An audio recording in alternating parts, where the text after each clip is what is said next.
Hi there! Welcome to Cook Local, Eat Local, the podcast where you can find inspiration, tips, and recipes for enjoying more local food and drink. I am David Crowley, your host. In this week's episode, we'll be talking to Uma about what to do with this week's CSA vegetables. First, let's check out what is in the share. Okay, after a vacation break, we are back and ready to unpack some more CSA share veggies. I am starting with a little bunch of broccoli. Might be broccolini, it's pretty teeny. All right, and now I have Brussels sprout tops. I'm sure you've had Brussels sprouts, but maybe not the tops. You'll have to check them out in the photos. Oh yeah, we still are getting fresh corn. We have corn on the cob. Our son had his wisdom teeth extracted a few weeks ago, so we had to stay away from corn, but I believe we're good to go with the corn on the cob here. And I also have some spinach. A little bunch of spinach looking good. And, we got a couple little bok choy. So we got bok choy, spinach, and a squash. I believe from the email, it sounds like it's called, buttercup squash. I'm gonna have to look that one up. Don't know too much about buttercup squash, a little different than butternut. And we have some tomatoes. These guys look like they need to ripen a little. We will not use them tonight. And another little Brussels sprout top deal. And we have more corn and garlic. Can never go wrong with garlic. We are ready to talk to Uma about great things to do with this week's veggie share. Today we'll be chatting with Uma from Simple Sumptuous Cooking. This is a simple blog where Uma shares vegan recipes with her readers. Uma finds traditional favorites and shows how they can be prepared in a vegan way. What started as a small idea to share recipes from Indian cuisine gradually became more fusion recipes. When Uma turned vegan, she started showing how we can prepare traditional favorites in a vegan way. Hello, Uma. Welcome to Cook Local, Eat Local. It's great to have you on the podcast. Thank you, David. Thanks for having me. Well, I'm really excited for this conversation. I love Indian food, and I know a lot of your food is influenced by your roots, but I don't necessarily think of it when I get my box of vegetables from the CSA farm share. So I'm looking forward to hearing what ideas you have for me. But before I talk about the vegetables I am picking up this week to cook, I'd like to hear some about your background in food. So in the form you filled out, you explained that you started growing up in a village in India, and my sense is that influenced your interest in cooking and food. So maybe tell me a little bit about your village and what kind of food folks might have eaten there for a meal, and that sort of thing would be a great way to start. Yeah, of course. Yes. It's always a pleasure to talk about my village. When it I have always taken life as it comes. Growing up in village or during the time I got my degree in law, I never imagined that I would be running a blog about cooking. But I had always been interested in how certain dishes were prepared and what makes them very tasty. Mm-hmm. So in that case, like my grandfather is a great cook, and he was known for his local food.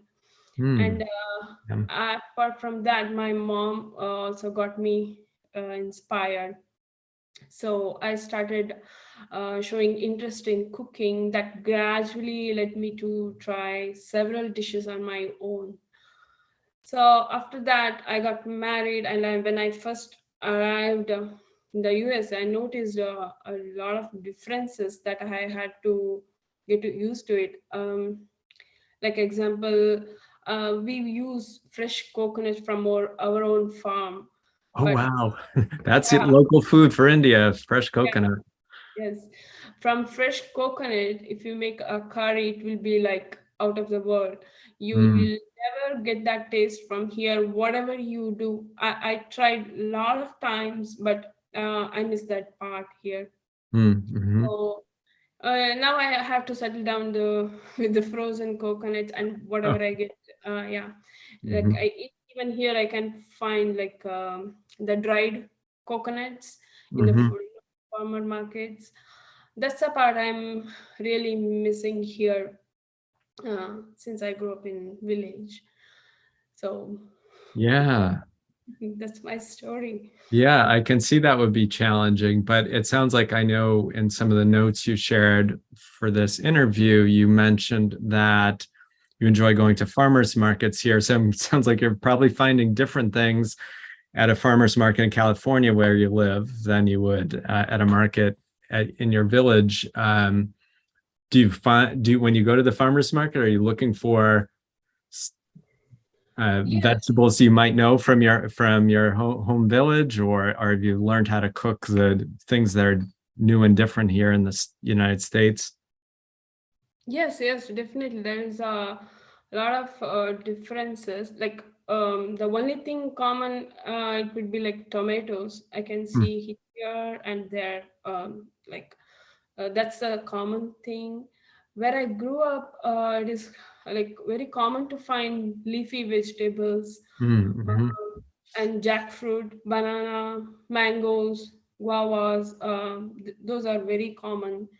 But in the US, in San Diego, I've seen like many lot of varieties of fruits and vegetables. Mm-hmm. Especially in San Diego, it's common to find the citrus fruits and avocados. Avocado is a huge thing for me. I never seen in my village. Oh, So yeah.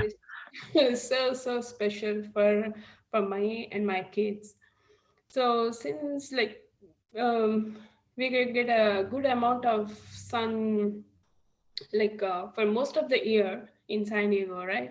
Many Mhm. vegetables are like available all year. Right. Yeah, like spinach, eggplants, potatoes. Mm-hmm.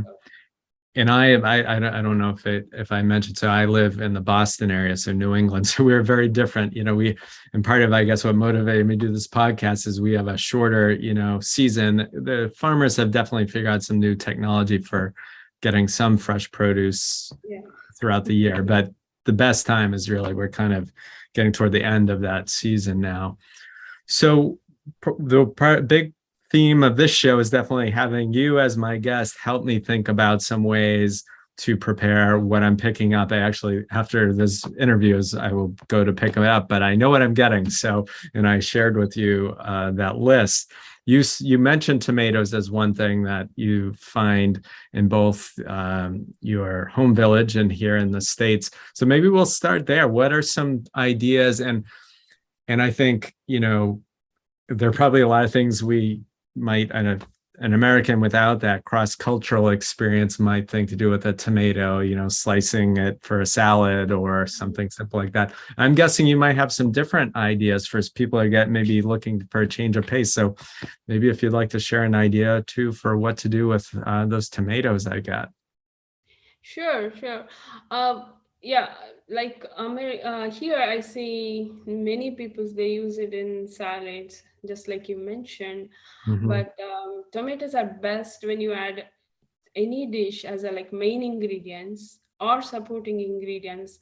I use it in like almost every dish has a supporting ingredients. Mm-hmm.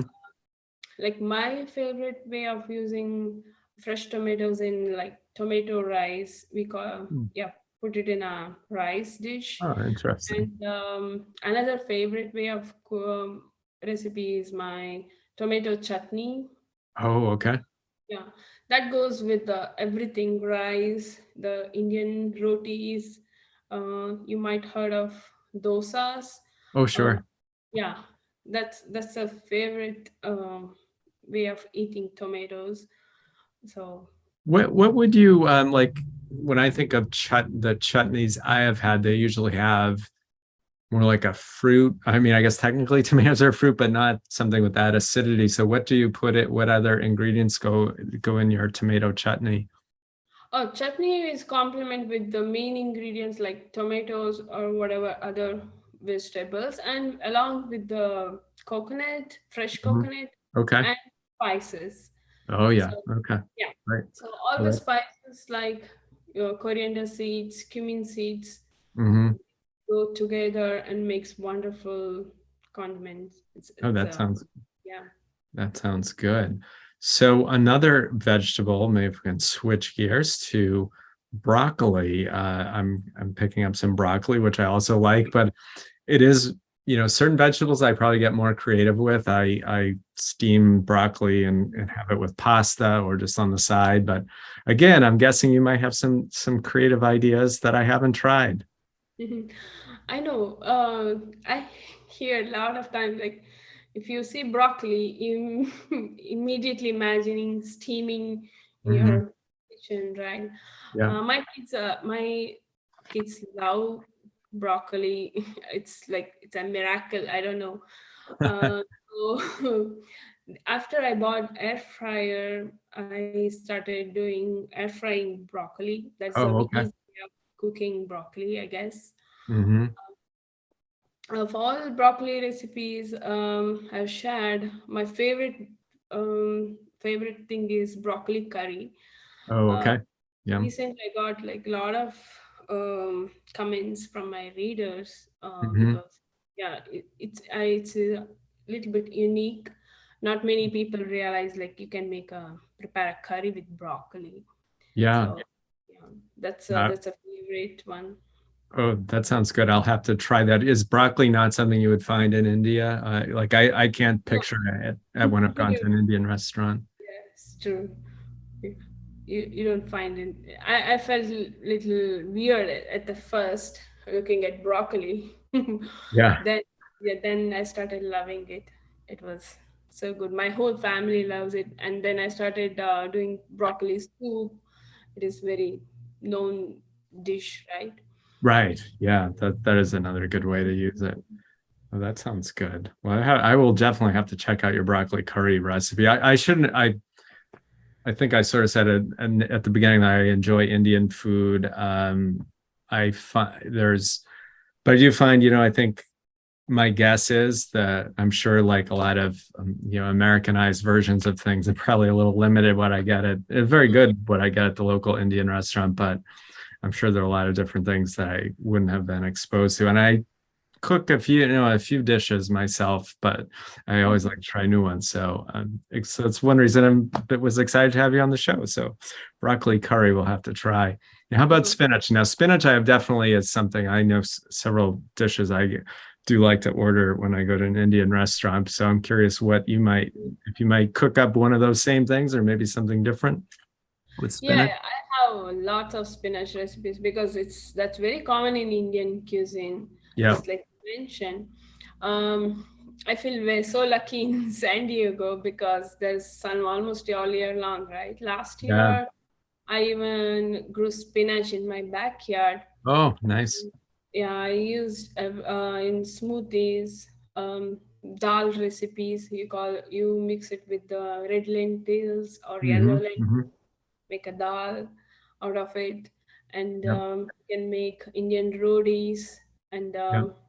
other curries. Like I made last week Swiss chard curry. Instead of Swiss chard, you can replace the spinach. Oh, yeah. That Yeah, sounds good. made Hmm. that. And recently I posted one spinach and corn combination, palak corn. We call spinach as a palak in India. Yeah. So Yeah. spinach corn curry, and you can prepare with this tofu if you want protein. You can Hmm. add spinach, tofu, chickpeas based curry. So there are lot of varieties you can prepare with Yeah. Indian. Yeah.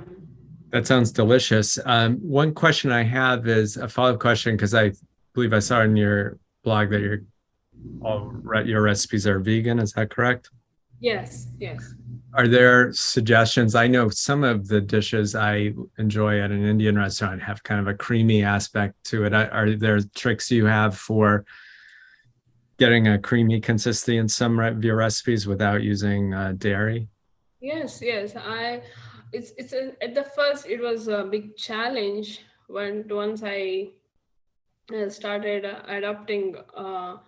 Then I look in like you can use coconut milk is a great option texture.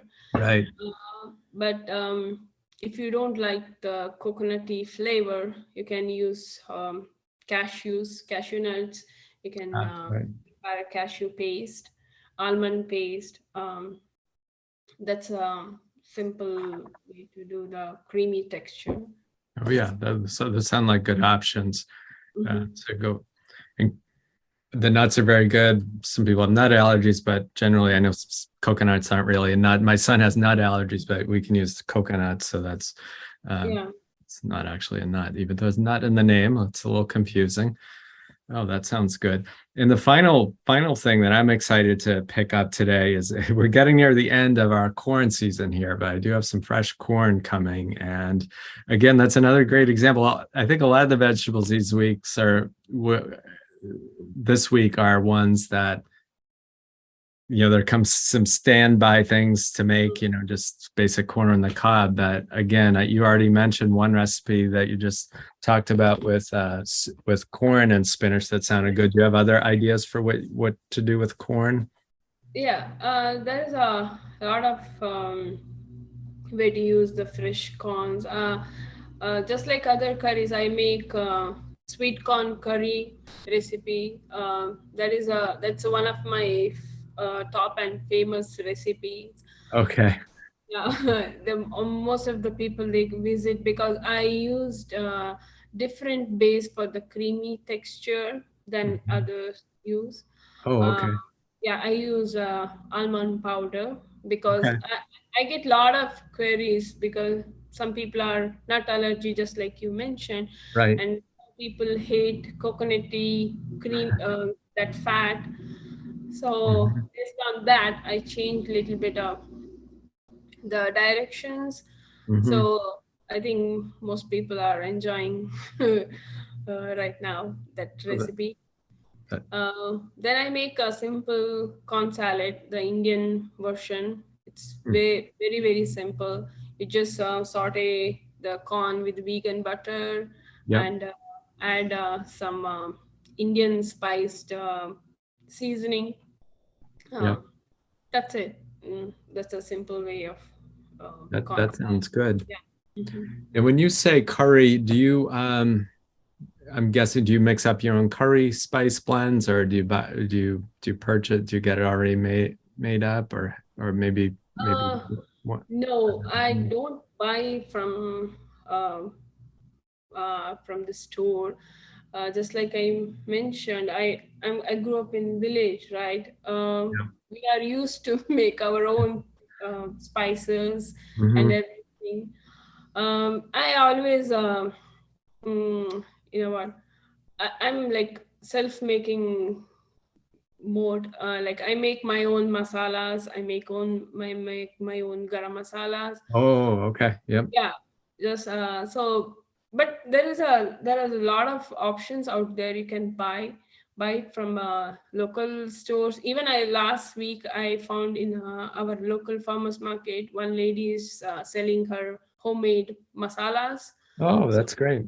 yeah, so I bought it from her. fresh uh, Fresh Mexican spices, I bought it from her. So Oh, you can, yeah. yeah, that's an interesting option of supporting a Hmm. local person putting together the blend. Now, do you on your blog, do you also have recipes that for somebody who wants to put together their own curry or masala Mhm. mix? Yes, I do. I do have a sambar powder, and there is a one spice mix called rasam powder. In future, I'm going to put many more, yeah, spice mixes. Okay. And are you using typically a what? I think of what's on my spice rack are a couple common blends, like, a curry, like I have one curry and garam masala, and that's probably it. And then other spices that are common in the cuisine, like turmeric or something. But Hmm. I'm Hmm. guessing you probably have a variety of different blends you draw upon for your cooking.